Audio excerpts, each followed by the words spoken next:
পুজোর আগে 3 দিনের ট্রাক ধর্মঘট রাজ্যে। কাল থেকে 72 ঘন্টা চাক্কা জ্যামের ডাক federation of West Bengal truck operators অ্যাসোসিয়েশনের। পুলিশি জুলুমের বিরুদ্ধে প্রতিবাদ, ওভারলোডিং বন্ধ হয়, 7 দফা দাবিতে 3 দিনের ট্রাক ধর্মঘট।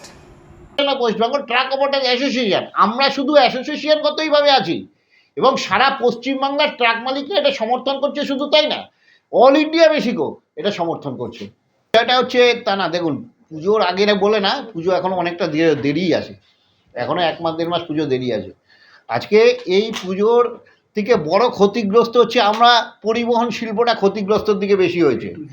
আজকে আমাদের যা পরিস্থিতি হচ্ছে, আপনি ঘরে ঘরে গিয়ে দেখতে পাবেন যে কেউ ইএমআই দিতে পারছে না। আজকে ঘরে ঘরে গিয়ে দেখুন কেউ পেপারস মেনটেন করতে পারছে না। বহু গাড়ি সমস্ত দাঁড়িয়ে রয়েছে, আমার অর্ধেক গাড়ি কাটাইয়ে বিক্রি করে দিয়েছে। বহু গাড়ির মালিক আজকে আমাদের মানে এমন অবস্থা হচ্ছে, সবজি বিক্রি করছে, কোনো কোনো গাড়ি ভ্যান চালাচ্ছে।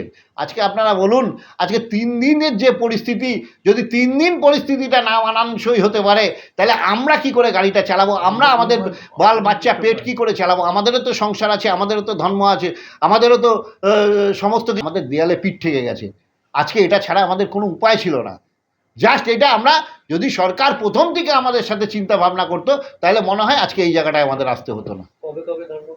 11 তারিখ, 11ই সেপ্টেম্বর, 12ই সেপ্টেম্বর, 13ই সেপ্টেম্বর, 72 ঘন্টা চাকা জ্যাম রাজ্য জুড়ে। আগামী দিনের কথা আমরা আগামী দিনেই বলবো। আর আগামী দিনে কি, এই 3 দিন হচ্ছে আমাদের যে চাকা জ্যাম 72 ঘন্টা রয়েছে, এটা চলবেই।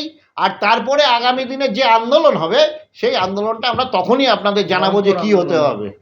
এই 3 দিনে আমাদের যে সংখ্যা আছে, 7 লক্ষের উপরে ট্রাক আছে।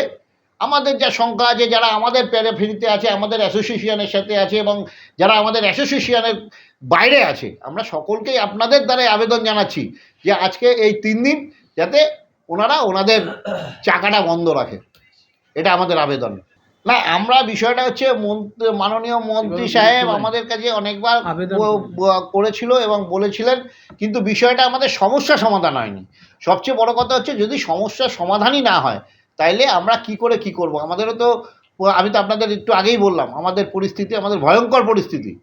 হ্যাঁ, একদিকে পুলিশের জুলুম, একদিকে বিএলআরওর জুলুম, একদিকে এমভিআইয়ের জুলুম, আরেকদিকে প্রাইভেট কাটার জুলুম। আজকে আমরা চারিদিকে না চিরনির মতো মানে একদম হয়ে গেছি, মানে আমাদের বন্ধ করে দিয়েছে। হ্যাঁ, সারাশি মতো মানে হয়ে গেছি, যার জন্য আজকে আমাদের দেয়ালে পিঠ ঠেকে গেছে, যার জন্য আমরা আজকে এই পথে নামতে বাধ্য হয়েছি। তবে তারা আমাদের নিশ্চয়ই ভুল বুঝবেন না, আমরা ইমার্জেন্সি কোনো গাড়ি আমরা আটকাচ্ছি না। আমরা আমাদের ট্রাক যেই সমস্ত আছে তাদেরই আমরা এই চাকা জ্যামের মধ্যে ফেলছি।